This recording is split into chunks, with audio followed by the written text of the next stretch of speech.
আমরা এখানে চাচা চাচা একটু থামেন, একটু আপনার সাথে কথা বলতে চাচ্ছি। আমি ধানের শীষকে ভোটটা দিব এবং মানুষকে বলবো ধানের শীষে ভোট দিতে।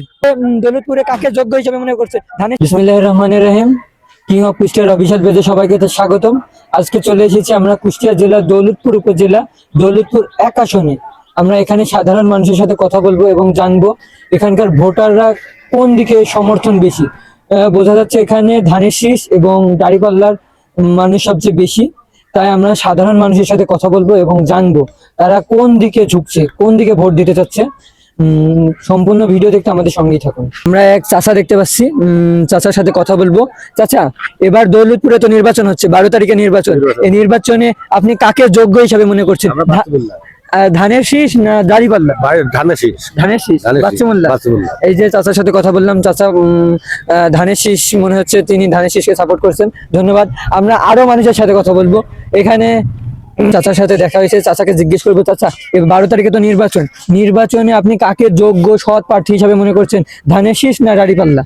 আমি ধানের শীষকে ভোটটা দিব এবং মানুষকে বলবো ধানের শীষে ভোট দিতে। ও মাশাআল্লাহ, বোঝা যাচ্ছে এখানে ধানের শীষের প্রচুর সাপোর্ট রয়েছে।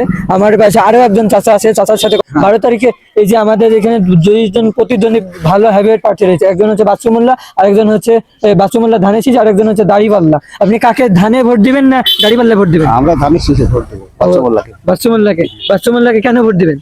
আর ভালো লাগে। ও বাচ্চুমুল্লাহকে ভালো লাগে, তেনার কাছে বাচ্চুমুল্লাহ অনেক ভালো যোগ্য প্রার্থী। চাচাকে ধন্যবাদ। আসসালামু আলাইকুম। আমরা আরো মানুষের সাথে কথা বলবো এবং জানবো দৌলতপুরে কেমন, কে জিততে পারে, কে এবার বিজয় হতে পারে, ধানের শীষ না দাঁড়িপাল্লা।